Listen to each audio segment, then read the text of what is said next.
Вовочка пришел из школы домой. Родители спрашивают: «Ну, что ты сегодня получил?» 4, весело сообщил Вовочка. «А почему не 5? А у нас было всего 4 урока».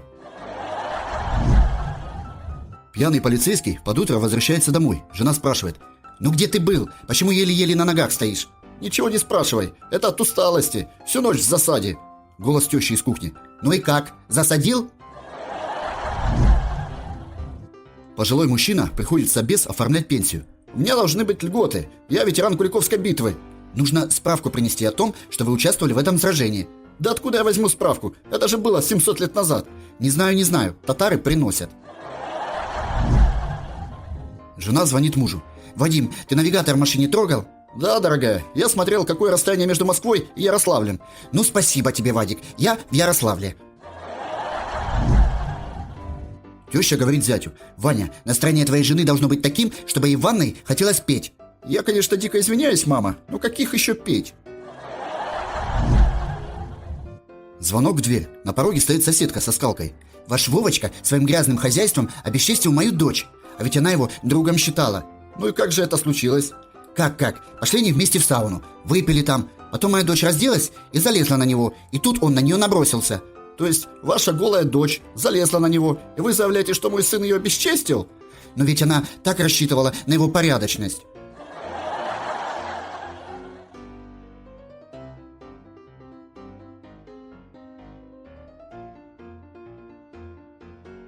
All right, everyone's presentations are done. Nick, the manager, said as he tried to move the discussion forward. Excuse me, I haven't. I recently found out something. Nick interrupted me and began to speak. There's apparently someone in this department who didn't graduate high school and is just a part-timer. Meetings should be for employees only. Absolutely right. His lackey, Mike, of course, agreed with Nick. I'm leaving. After leaving the meeting room, I started to shut down my computer. I noticed that an email had arrived, not in my personal inbox, but in the company's shared email. Thinking, there's no point in speaking up, no one will listen, I went home quietly. The next day, I heard a commotion from Nick's desk. He was staring at his computer screen, his face pale. "Nick, is something wrong?" Mike looked at the screen with him. And he turned even paler than Nick. Why is he so angry? Knowing the reason for Mike's distress, I thought to myself, serves them right. My name is Adam. My mother passed away when I was in the 9th grade, and I was raised by my father. Well, you could hardly call it being raised. After my mother passed, my father changed. He drowned his sorrows in alcohol, and though he still went to work, he squandered our living expenses on horse racing. Because of that, I had to start working part-time as soon as I entered high school. Every month, I went to the convenience store with bills in hand that couldn't be auto-deducted from my father's account. Even though I endured it because I didn't want to be alone, I reached my limit in my second year of high school and dropped out. I found a live-in job at a distant inn. Thank you for everything. The day I left home, my father, still staring at the TV, spoke. Take care. That was our last conversation. Back then, 18 wasn't the age of majority, so I needed my father's permission to work, and I couldn't hide my place of employment. Yet, my father never visited me even once. I kept working just to survive, and before I knew it, I was 42. Years of hard work paid off, and I was transferred to the headquarters. I was thrilled to be recognized by the company, as I thought I'd be working in the field until retirement due to my lack of formal education. Listen up. Our work can change the future of our employees. Don't drag us down.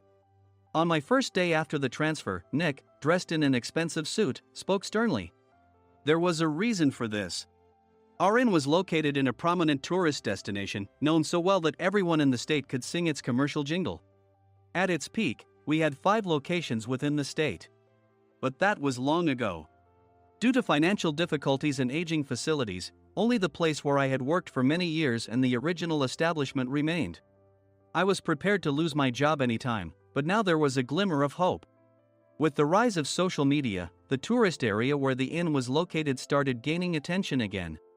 Depending on how hard the sales department, where I was transferred, worked, we could either thrive or be forced to give up this prime location to the new hotel chains continuously popping up. For Nick, who had switched careers from another industry to strengthen our sales, this was a battle he couldn't afford to lose. I understood why he had to be strict. "I will do my best." Nick sneered at my enthusiastic declaration. "Did you not hear what I said?" "I'm sorry." I thought I was listening carefully. Out of habit from years of customer service, I apologized reflexively, though I had no idea what had offended him. Someone was watching me with a smirk. In this department, there are those who are expected to excel and those who have been shoved here because they have nowhere else to go. You are the latter. It was Mike, the section chief. He's 7 years younger, at 35. But he was called to headquarters much earlier than I was and had been moving around within the headquarters ever since. I'm not jealous, but I can't accept that he's my boss. Graduating from a prestigious university, he has an unusually high pride and caused many problems as a newbie, making things very difficult for me when I was the front desk leader. When I found out Mike was transferred to the sales department a month before me, I was disheartened. Mike is right. With just a middle school diploma, there's not much you can do. Don't even think about achieving results. As if I didn't exist, Nick remarked, "I'm thirsty." Mike eagerly ran to the coffee maker. It seems Mike is Nick's lackey. I regretted being happy about my transfer to headquarters, wishing I had stayed on site forever. Send a direct mail to every company on this list by the end of the day. Nick only assigned me tasks that even a new graduate could handle.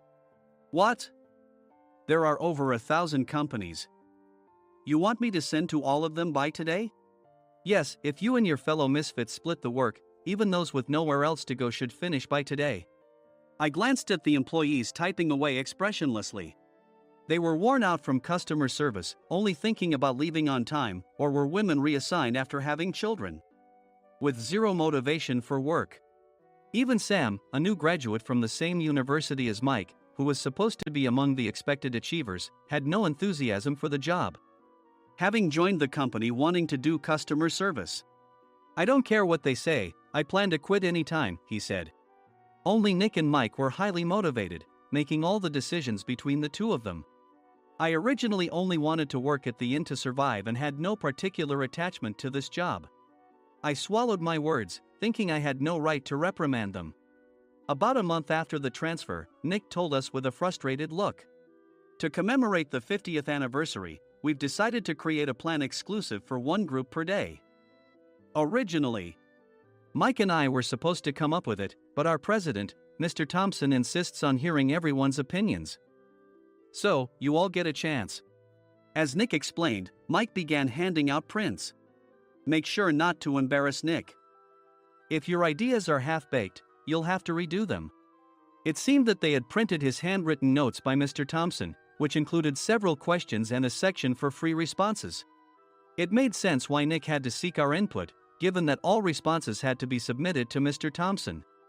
We were given a week to think about it, and a meeting was scheduled to compile our ideas. My plan is to let guests enjoy both the old and modern America. Nick began the presentations. Guests would watch a master confectioner at a nearby traditional sweet shop make sweets in front of them. The welcome drink would be premium tea in a bottle. Nick's plan was certainly attractive. After his presentation, Nick called on us to present in the order we were seated. Just as I stood up for my turn. "All right, everyone's presentations are done." "Excuse me, I haven't. I recently found out something." Nick interrupted me. "There's someone in this department who didn't graduate high school and is just a part-timer." He was likely talking about me. I joined the company as a part-timer and was made a full-time employee when I turned 20. That was 20 years ago, so Nick and Mike probably had no chance to know until recently. Meetings should be for employees only. Absolutely right. After that, Nick kept creating opportunities to solicit everyone's opinions, purposefully excluding me from speaking. The meeting unexpectedly heated up and went past the scheduled end time. A few people asked to leave, and the discussion continued with the remaining few. "Still here?" Normally, you'd leave in that situation. Though I had no attachment to the job initially, hearing kind words from customers made me want to make them happier. For someone like me, with nowhere to go, the inn was my home and customer service was my life. I felt pathetic about my current self. I'm leaving. I left the conference room and started shutting down my computer. I noticed an email had arrived, not in my personal inbox, but in the company's shared email. Thinking no one would listen to what I had to say anyway, I quietly went home. The next day, while preparing the DM as instructed, I heard a commotion from Nick's desk. In his haste to stand up, he hit his knee on the desk. He stared at his computer screen, his face pale. "Nick? What's wrong?" Mike, thinking he should be the first to rush over, approached Nick while still wearing his coat. He peered at the screen with Nick. And he turned even paler than Nick. Why is he so angry?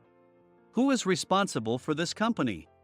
Nick, more irritated than ever, asked, and Mike answered without checking. Probably Sam. Sam wasn't there because he was attending a morning training session for new hires. Nick gave up on getting angry and returned his gaze to the screen. They were looking at an email that arrived right after the end of the working day yesterday. Apparently, no one, including me, had checked it before leaving. The email was from a large company that used us for their annual employee trips. The president and executives of that company also frequently used our services personally. President of the company, Mr. Mason himself, had declared that neither he nor his company would ever use our services again. Well, some companies cancel their employee trips or stop using our services due to financial struggles. Let's just move on. Mike kept wiping the sweat from his forehead with a handkerchief. Knowing why Mike was so agitated, I quietly watched their interaction. Do you know how much revenue we get from that company? We can find other guests to fill the rooms, but we'll lose the banquet costs, gift shop revenue, rental car fees, and more. Moreover, the gifts were supposed to be prepared by the traditional confectionery shop involved in Nick's proposed plan. If it's known that we incurred such a huge loss at this critical time, Nick's position in the company would be jeopardized. Nick took a deep breath, seemingly trying to calm himself. All right, Mike. Go to New York right now and apologize to Mr. Mason. What? You're coming with me, right? I have urgent work to do. I trust you, which is why I'm entrusting this to you. Please. Mike, believing Nick's sincerity, agreed with a determined look on his face, saying, yes. That's Nick for you.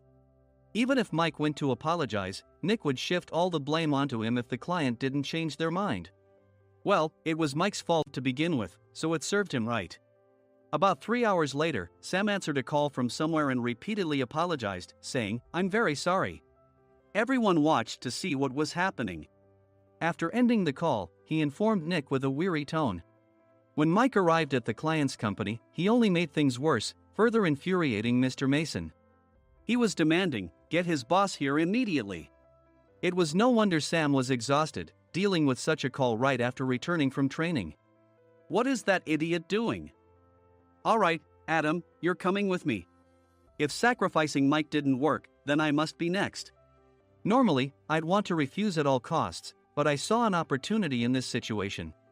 If I can be of assistance, I'd be happy to join you. I immediately followed Nick, and we flew to New York. When we introduced ourselves at the reception, it became clear how serious the situation was, as the receptionist personally escorted us to the president's office. Angry voices leaked through the door, making both Nick and me uneasy. Excuse me. I'm Nick, the supervisor. I understand my subordinate has caused you trouble, and I deeply apologize. Nick, with his experience in the corporate world, knew enough to offer an apology before excuses. However, his customer service skills left much to be desired. I sighed as I saw Mike trembling like a small dog in the corner of the room. What kind of training are you giving your subordinates? Mr. Mason glared at Nick with a red face. The intensity of his gaze made even Nick take a step back. Regrettably, I joined this company only 2 years ago and was unaware of Mike's issues. I should have identified his shortcomings sooner. Indeed. I should have realized sooner. No sensible person would come to apologize and then give a lengthy presentation on the drawbacks of not using their in. Nick froze, his mouth slightly open. Suspecting the worst, I picked up the documents that had fallen to the floor. It seemed Mike hastily prepared these documents on the plane, listing the disadvantages. Disadvantage 1, if you change the venue for the company trip, employees might suspect it's for cost-cutting reasons. leading to a negative impression. Reading it aloud half-jokingly, Nick snatched the papers from my hand and checked the contents with a furious expression. Among the stack of documents was a receipt from a nearby convenience store's copy machine. I felt a pang of dread, hoping he hadn't shown the receipt as well. What do you think he said when I asked what kind of nerve he had to do this? I'm very sorry. Faced with the dire situation, Nick must have thought there was nothing left to do but apologize. In a voice smaller than I'd ever heard from him, he uttered words of apology. He said, "I'm a Harvard graduate. I don't believe I said anything wrong." Mike! What have you done? Forgetting his plan to pin the blame on Mike, Nick yelled loudly, even in front of Mr. Mason. "I didn't do anything wrong." "You're still saying that? Look at him." Mike pointed at me with a shaking hand. "I was assigned to headquarters in my 20s and now I'm a section chief. This guy only made it to headquarters at 42. Everything I've done proves I was right. So why are we losing the contract?" Having said his piece, Mike collapsed to the floor. "Of course. You were sent there because you had nowhere else to go." Mike never expected to hear such words from someone he looked down upon. He lunged at me, and Nick hurriedly stepped in to stop him. "Mr. Thompson told me Mike is a quick thinker, and to take good care of him." There's no way he was pushed aside. "Don't make things worse here. He didn't say quick thinker, he said only quick-witted, didn't he?" I don't remember that part." I recalled the many troubles Mike caused when he was a newbie. When Mike was on the front line, his pride was so high that he never apologized to customers. Customer service, especially in our job, doesn't work alone. It brings both good and bad situations. If the front staff or housekeepers made mistakes, or the cleaning company didn't properly clean a room, one had to apologize to the customers regardless of personal fault. Mike, in such situations, would never apologize, insisting he wasn't at fault. This often angered customers, and as the front desk leader, I frequently had to apologize on his behalf. He caused complaints and disrupted operations, which is why he was quickly moved to headquarters. In departments where he didn't interact directly with customers, his quick thinking was beneficial and things went well. But it seemed his flaws were starting to show. Corporate reservations are supposed to be entered into the system by the sales representative. But a quick check yesterday revealed that more than 10 items were missing from the client's reservation. The handover document clearly stated what needed to be prepared. Why didn't you enter it into the system? Why do we have to give them special treatment?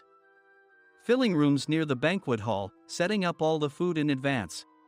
Specifying the brand of wine, they're too demanding. No wonder he always angered customers, I thought, feeling a headache coming on. Grouping them in rooms near the banquet hall is for our benefit too. It makes it easier for the staff to set up beds and serve breakfast since everyone's schedule is synchronized. As for the other requests, Mr. Mason suggested them to lighten our load. I didn't know that. Nick finally seemed to realize that Mike was the one who had angered the client. What did you say to them? I just told them we wouldn't give them special treatment anymore. We shouldn't waste effort on things that don't bring in money. I was utterly exasperated at his lack of understanding of customer service. Of course, we shouldn't comply with unreasonable demands. But carrying over successful practices from past stays makes customers feel remembered and enhances their experience. Good memories encourage repeat visits. That's part of our job. I looked down at Mike, who was sitting on the floor. In our job, nothing is a waste. Mr. Thompson likely moved you to the sales department, hoping you'd finally understand this. How do you think he feels now that you've failed to meet his expectations? Mike, tears in his eyes, fled the president's office. I was amazed he still hadn't apologized.